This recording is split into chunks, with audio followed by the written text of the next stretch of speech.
미니 보궐선거라고 하지만 정치권에 미칠 영향은 그 이상이라고 하죠. 정치부 김도영 기자와 뉴스 추적해 보겠습니다. 어서 오십시오. 이번 재보선은 딱 4곳에서만 치러지는 거잖아요. 뭐 거대한 광역단체장이나 국회의원 이런 것도 없고요. 그런데 또 정치권에서 이렇게 유독 신경 쓰는 이유가 구체적으로 뭡니까? 네, 미니 재보선이지만 여야 대표들의 향후 리더십에 영향을 미칠 수 있어서입니다. 먼저 부산 금정구는 사실상 여당의 텃밭으로 여겨지는 곳인데 한동훈 대표가 한 달에 6번이나 찾으며 사활을 걸었죠. 우리가 약속한 일을 윤희련과 우리 국민의힘이 실천할 수 있는 기회를 주십시오. 내일 하루 남았습니다. 저희가 잘하겠습니다.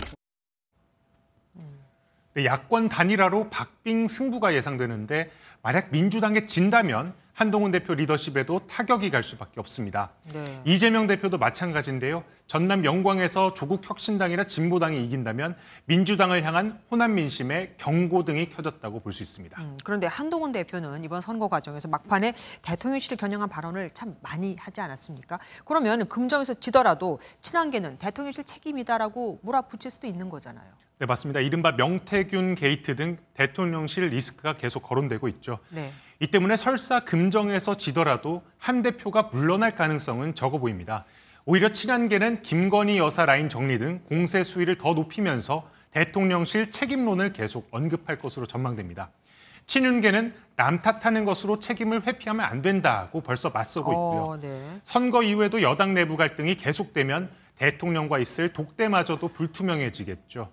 금정을 여당이 사수해야 한 대표가 리더십을 공고히 하고 당내 갈등 봉합의 실마리도 함께 마련할 수 있을 것이란 분석이 나옵니다.